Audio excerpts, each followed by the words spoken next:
Bonjour, dans cette vidéo, on va parler sur les équations différentielles du premier ordre, qui s'écrit sur la forme suivante. Y' est égal à A fois Y plus B. Avec A et B, ce sont deux fonctions définies sur I à valeur donc K. Et K, c'est R ou bien C. Et la condition sur ces deux fonctions, il faut qu'elles soient les deux continues sur I. Alors, notre objectif, c'est résoudre ce genre d'équation. L'équation E, ça revient à trouver toutes les fonctions y qui sont dérivables et qui vérifient l'équation E sur I. C'est-à-dire pour tout qui appartient à I, Y vérifie l'équation E. On considère l'exemple suivant afin de comprendre de quoi il s'agit. Et qu'est-ce qu'on veut dire par une solution? Par exemple, résoudre l'équation y' plus y est égal à 1 plus exponentielle x sur r. C'est-à-dire ici, i est égal à r. Donc on cherche les fonctions f définies de r vers r qui vérifient si on remplace ici f' plus f, on va trouver que c'est égal à 1 sur 1 plus exponentielle x. Par exemple, x vers ln de 1 plus exponentielle x, exponentielle moins x, est une solution de E. Pourquoi? On va dériver f' de x plus f de x. Donc on fixe un x appartient à R. f' de x plus x est égal à la dérivée de f. C'est ça notre f. Donc ça va donner moins exponentielle moins x, ln de 1 plus exponentielle x. Je dérive premièrement ça. Et après, je dérive ça. Donc plus exponentielle moins x fois exponentielle x sur 1 plus exponentielle x. Et je rajoute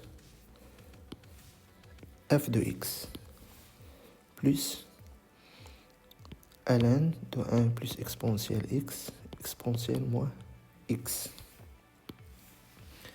Donc, on remarque bien que ça, c'est l'opposé de celui-là. Donc, elles vont disparaître. Elle va rester seulement celui-là, qui est égal à 1 sur 1 plus exponentielle x. Parce que exponentielle x fois exponentielle moins x est égal à 1. Et donc, on a bien vérifié que f est une solution de E. Pourquoi? Parce que pour tout x appartient à R, f' de x plus f de x est égal à 1 sur 1 plus exponentielle x. Voici maintenant comment on procède afin de trouver les solutions de l'équation E. Les solutions s'écrivent comme suivant. Une solution de l'équation homogène plus une solution particulière. Et qu'est-ce que signifie, monsieur, une solution de l'équation homogène?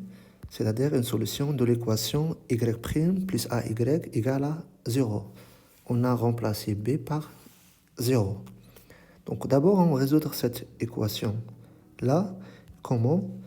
YH, c'est égal à lambda fois exponentielle moins AX. Et c'est quoi AX? C'est une primitive de petite a. Et lambda est une constante dans K.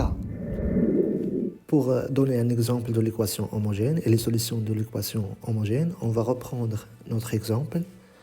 D'abord, on va essayer de résoudre l'équation homogène suivante. Donc ici, on a la fonction a de x est égal à 1. Si le coefficient ici, c'est 1.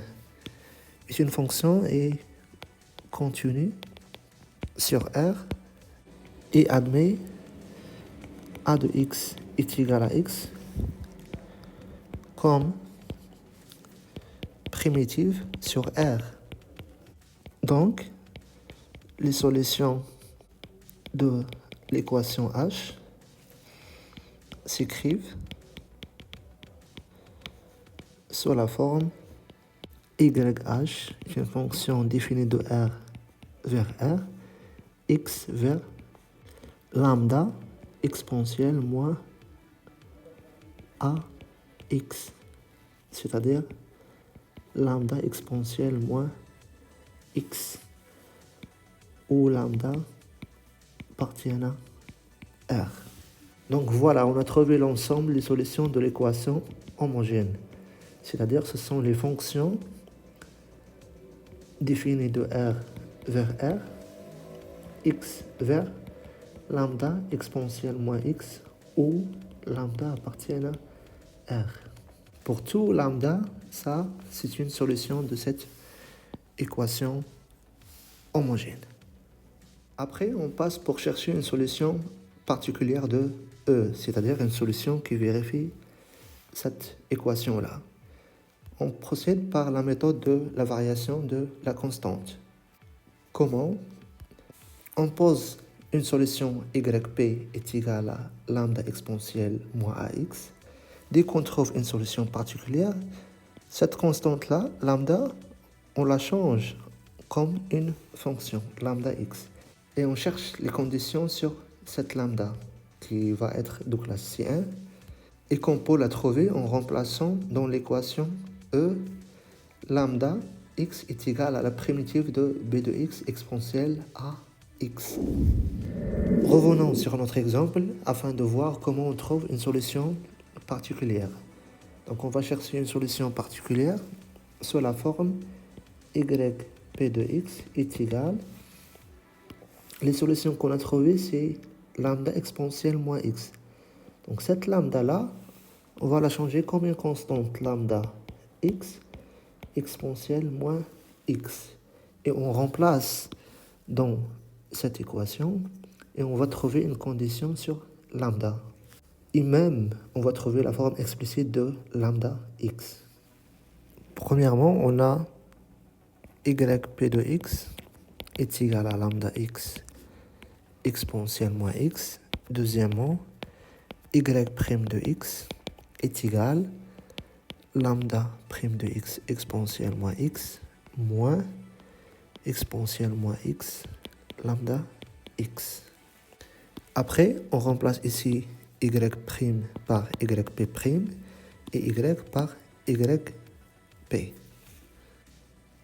Alors on obtient lambda prime de x exponentielle moins x moins lambda x exponentielle moins x. Ça, c'est y' plus yp, c'est-à-dire plus lambda x exponentielle moins x est égal à 1 sur 1 plus exponentielle x. Je peux remarquer que ici, ça plus ça est égal à 0. Donc, il va rester seulement lambda prime exponentielle moins x. Alors, lambda prime x exponentielle moins x est égal à 1 sur 1 plus exponentielle x.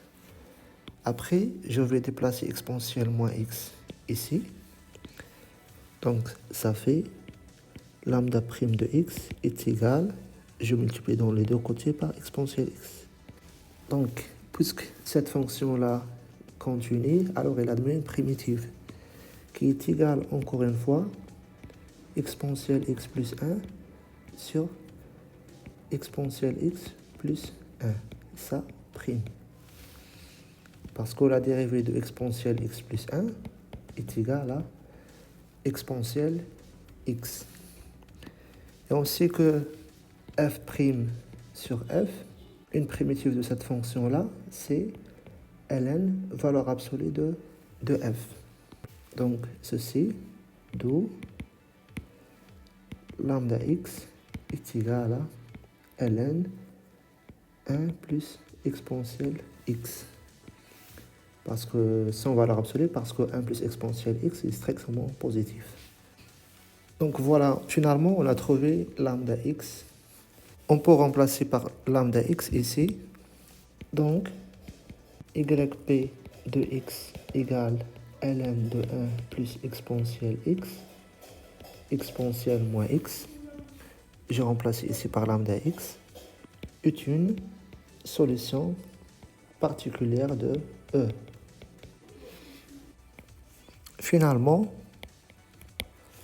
la solution générale de E est la fonction suivante, x vers YP de x, une solution particulière, plus une solution homogène. C'est-à-dire, on a trouvé qu'une solution particulière, c'est ln de 1 plus exponentielle x, exponentielle moins x. Et on a trouvé que les solutions de l'équation homogène s'écrivent sur la forme lambda exponentielle moins x, où lambda appartient à R. Donc finalement, on a trouvé toutes les solutions. C'est ce qu'on veut dire par la solution générale de E. C'est les fonctions qui s'écrivent sur la forme suivante. Pour n'importe quel lambda dans R, cette fonction-là est une solution de l'équation E.